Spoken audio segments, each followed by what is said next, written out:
வணக்கம் நண்பர்களே. இந்த வீடியோல நம்ம என்ன பார்க்க போறோம் அப்படின்னா, டாடா ப்ளே டிடிஹெச் பார்த்தோம்னா, ரீசென்ட்டா அவங்களுடைய ஹோம் டிபி வந்து சேஞ்சஸ் பண்ணியிருக்கிறாங்க. அத பத்தி தான் நம்ம இந்த வீடியோல பார்க்க போறோம். வீடியோக்குள்ள போறதுக்கு முன்னாடி நீங்க இன்னும் நம்ம சேனலுக்கு சப்ஸ்கிரைப் பண்ணல அப்படின்னா சப்ஸ்கிரைப் பண்ணிக்கங்க. சப்ஸ்கிரைப் பண்ணவங்க இந்த பெல் பட்டன பிரஸ் பண்ணீங்கன்னா, ஆல் அப்படின்னு ஒரு ஆப்ஷன் வரும். அத கிளிக் பண்ணி வச்சுக்கங்க.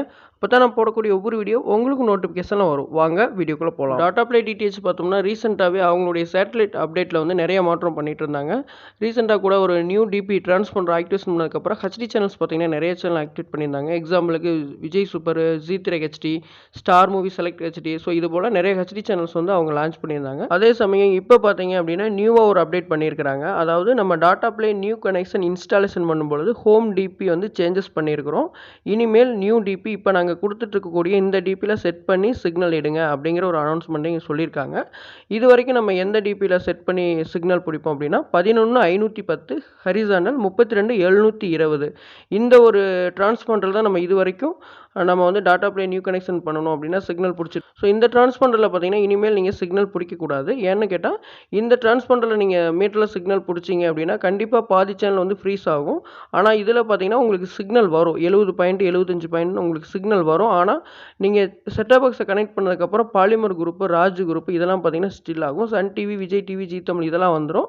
ஸோ அதனால் நீங்கள் கேட்கலாம், நாங்கள் பழைய டிஷ் வச்சுருக்கோம், ஆல்ரெடி எக்ஸிஸ்டிங் கஸ்டமராக இருக்கிறோம், நாங்கள் டிஷ்ஷை திருப்பணுமா இல்லை டெக்னீஷியனை கூப்பிடணுமா அப்படின்னு கேட்டால் கண்டிப்பாக எந்த ஒரு மாற்றமே இல்லை. அது சாஃப்ட்வேரில் அது ஆட்டோமேட்டிக்காக மேனுவலாகவே அப்டேட் பண்ணிடுவாங்க நியூ டிபிக்கு. இனிமேல் நீங்கள் நியூ கனெக்ஷன் பண்ணுற மாதிரி இன்ஸ்டாலேஷன் இது வந்து டெக்னீஷியனுக்கான அறிவிப்பு மட்டும்தான். கஸ்டமர் இதை பார்த்து எதுவும் பயப்படவே தேவையில்லை. அதனால் டெக்னீஷியனாக இருந்தீங்க அப்படின்னா நீங்கள் பழைய டிஷ் கம்ப்ளைண்ட்லாம் போனீங்க அப்படின்னா இந்த நியூ டிபி வந்து செட் பண்ணிக்கங்க. ஓகேங்களா? இந்த டிரான்ஸ்பாண்டர் பழைய டிரான்ஸ்பாண்டர் வந்து நீங்கள் டெலிட் பண்ணிடுங்க. ஆல்ரெடி இந்த டிரான்ஸ்பாண்டர் தான் நான் சிக்னல் வச்சிருக்கேன், ஒரு 2 மாதத்துக்கு முன்னாடிலாம் வச்சிருக்கேன் அப்படின்னா அது எந்த ஒரு ப்ராப்ளமே வராது, ஆட்டோமேட்டிக் அப்டேட் ஆயிரும்.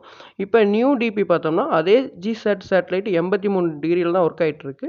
அதனுடைய டிபி அதாவது டிரான்ஸ்பாண்டர் மட்டும் சேஞ்சஸ் பண்ணிக்கிறாங்க. ஸோ அது என்ன டிரான்ஸ்பாண்டர்னு பார்த்தோம்னா 11,920 ஹரிசாண்டல் 32,720. ஓகேங்களா? ஃப்ரீக்வன்சி மட்டும்தான் மாறி இருக்கு, சிம்பிள் ரேட் அதே தான்.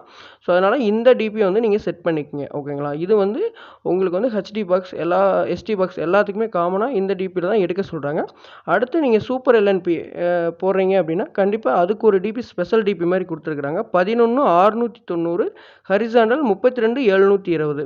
இந்த சூப்பர் எல்என்பி எதுக்கு போடுவோம் அப்படின்னு பார்த்தோம்னா பிவிஆர் பாக்ஸ் அதாவது ஓல்டு டைப் இந்த ரெக்கார்டிங் பாக்ஸ் நீங்கள் கம்ப்ளைண்ட் போனீங்க அப்படின்னா இந்த டிபியை மெயினாக பார்த்துக்குங்க. அதே சமயம் பிஞ்ச் பாக்ஸு ஸோ இந்த மாதிரி ஆண்ட்ராய்டு பாக்ஸ் இதுக்கெல்லாமே பார்த்தீங்க அப்படின்னா இந்த டிபிலும் சிக்னல் இருக்குதா அப்படிங்கிறத பார்த்துக்குங்க. ஓகேங்களா? நீங்கள் காமனாக ஹெச்டி பாக்ஸ் எஸ்டி பாக்ஸுக்கு ஜிசாட் 83 இந்த ஒரு டிரான்ஸ்பாண்டரை எடுத்தாலே போதுமானது. 11,920 ஹரிசாண்டல் 32,720. ஸோ இதில் பார்த்தீங்க அப்படின்னா ஒரு 70 ப்ளஸ் சிக்னல் இருக்கிற மாதிரி பார்த்துக்குங்க. ஏன்னா அந்த ஸ்கேனர் QR கோட் எடுக்கும் பொழுது உங்களுக்கு 14 டிபிக்கு மேலே இருந்தால் மட்டும்தான் ஆக்டிவேஷனே போடுவோம். நீங்கள் சிக்னலை பொறுத்தளவுக்கு 65% மேலே நீங்கள் எடுக்கணும். டிபிசி யூரி எந்த மீட்டராக இருந்தாலும் 65க்கு மேலே எடுத்தால் மட்டும்தான் அந்த 14 டிபி நம்ம மீட்டரில் காமிச்சதுக்கப்புறம் தான் ஆக்டிவேஷனே உங்களுக்கு QR கோடு ஸ்கேனர் ஆகும். அதனால் நீங்கள் வந்து ஒரு 65-70 கம்பல்சரி எடுக்கணும். ஸோ வீக் சிக்னல் 55-60 எடுத்தீங்க அப்படின்னா கண்டிப்பாக அந்த பாக்ஸே ஆக்டிவேஷன் ஆகாது. ஸோ சூப்பர் எல்என்பி பொறுத்தளவுக்கு அந்த டிபியை ட்ரை பண்ணிக்கங்க. ஓகேங்களா? இப்போ நான் ஒரு டிஷ்ஷை காமிச்சிட்டு இருந்தேன் ரொம்ப நேரமாக. இதில் பார்த்தீங்கன்னா எல்என்பி பார்த்தீங்கன்னா கொஞ்சம் டவுன் பண்ணி வச்சுக்கோங்க. டாடா ப்ளேயில் எப்பொழுதுமே பார்த்தீங்கன்னா எல்என்பி கீழே தரையை பார்த்த மாதிரி வரும். ஸோ நிலத்தை பார்த்த மாதிரி வரும். அதனால் எல்என்பி டவுன் பண்ணி வைங்க. கண்டிப்பாக சிக்னல் பார்த்தீங்கன்னா உங்களுக்கு அக்யூரேட்டாக 65+70க்கு மேலே வந்துடும். ஓகே, அவ்வளோதான். இந்த மாதிரி நீங்கள் சிக்னல் வச்சிட்டீங்க அப்படின்னா ஸ்ட்ராங் டிபிங்கிறது டாடா ப்ளே டிடிஹெச் பொறுத்தளவுக்கு இந்த ஒரு டிபி மட்டும்தான். 11,920 ஹரிசாண்டல் 32,720. இதில் பார்த்தீங்க அப்படின்னா 70% வச்சிட்டிங்க அப்படின்னா அவ்வளோ சீக்கிரம் எந்த ஒரு கம்ப்ளைண்ட்டுமே வராது. ஆக்டிவேஷனுக்கும் பார்த்தீங்கன்னா QR கோடு வந்து ஜென்ரேட் ஆயிரும். ஓகேங்களா?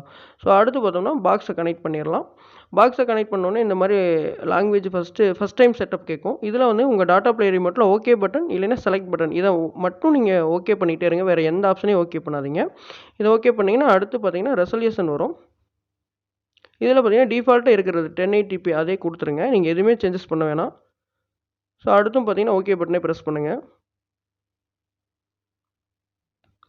அடுத்து பார்த்தீங்கன்னா எல்என்பி டைப்பு யூனிவர்சல் இதில் எந்த ஒரு நம்பரையுமே நீங்கள் சேஞ்ச் பண்ண வேணாம். அடுத்து பார்த்தீங்கன்னா சேட்டலைட் வரும். இதில் வந்து ஜிசாட் 20 DP20 ஹோம்னு இருக்கும். டிக் மார்க் போட்டிருக்கும். அதை வந்து நீங்கள் ஓகே பண்ணுங்கள். நீங்கள் உங்கள் ரிமோட்டில் ஓகே பட்டன் இல்லைன்னா செலக்ட் பட்டன் இதை மட்டுமே நீங்கள் ப்ரெஸ் பண்ணிகிட்டே இருந்தாலே போதும். ஓகே, அடுத்த செட்டப் பார்த்தீங்கன்னா சிக்னல் லாக் செட்டப் வந்துடும். இதில் பார்த்தீங்கன்னா லெஃப்ட் ரைட் நமக்கு வந்து 100 இருக்கும். சிக்னல் ஸ்ட்ரென்த்து சிக்னல் குவாலிட்டி நல்லாவே இருக்குது. எம்ஏஆர் பார்த்தீங்கன்னா 15 டிபி இருக்குது. ஸோ ஒரு நல்லாவே சிக்னல் இருக்குது. இதில வந்து கீழ வந்து நெக்ஸ்ட் ஸ்க்ரீன்னு வரும். அதுவரைக்கும் வெயிட் பண்ணுங்க. ஒரு 15 செகண்ட் டூ 20 செகண்ட்ல நெக்ஸ்ட் ஸ்க்ரீன் வரும். இப்போ வந்து உங்க ரிமோட்ல செலக்ட் இல்லைன்னா ஓகே பட்டன பிரஸ் பண்ணீங்க அப்படின்னா, கண்டிப்பா ஃபர்ஸ்ட் சேனல் வந்துரும். ஓகே அவ்வளோதான் நமக்கு டாடா ப்ளேனுடைய வெல்கம் சேனல் வந்துருச்சு. இப்போ நம்ம எப்படி கியூஆர் ஜெனரேட் பண்றது அப்படின்னு பார்த்துருவோம். உங்க ரிமோட்ல செட்டிங் பட்டன பிரஸ் பண்ணிக்கங்க. அதில பார்த்தீங்கன்னா, கீழ சிஸ்டம் செட்டிங் அப்படின்னு ஒரு ஆப்ஷன் இருக்கும். அத ஓகே பண்ணிக்கங்க. ஓகே பண்ணி கீழ ஸ்க்ரோல் பண்ணிட்டு வந்தீங்கன்னா, சிக்னல் டெஸ்ட் அப்படின்னு ஒரு ஆப்ஷன் இருக்கும். அத குடுத்ததுக்கப்புறம் நமக்கு அந்த லாக் ஸ்க்ரீன் மாரி வந்துரும். இத ஒரு ஃபோட்டோ எடுத்து அனுப்பணும். அதே சமயம் உங்க ரிமோட்ல கிரீன் பட்டன பிரஸ் பண்ணீங்க அப்படின்னா, அந்த கியூஆர் கோட் வந்து ஜெனரேட் ஆகும் உங்களுக்கு. இதையும் ஒரு ஃபோட்டோ எடுத்து நீங்க உங்க டிஸ்ட்ரிபியூட்டருக்கு அனுப்பிச்சிட்டீங்க அப்படின்னா, உங்களுக்கு பாக்ஸ் ஆக்டிவேஷன் பண்ணிருவாங்க. ஓகேங்களா? ஸோ இவ்வளோதான். இந்த நியூ டிபிய நீங்க செட் பண்ணிக்கங்க. ஓகே. இந்த மாரி நீங்க செட் பண்ணிட்டீங்க அப்படின்னா, எந்த ஒரு கம்ப்ளைண்ட்டுமே அவ்வளோ சீக்கிரம் வந்துராது. ஓகே. இந்த வீடியோ புடிச்சிருந்தது அப்படின்னா ஒரு லைக் பண்ணுங்க. இந்த வீடியோ மறக்காம டிடிஹெச் இருக்கக்கூடிய டெக்னீஷியனுக்கு ஷேர் பண்ணுங்க. தேங்க்ஸ் ஃபார் வாட்சிங்.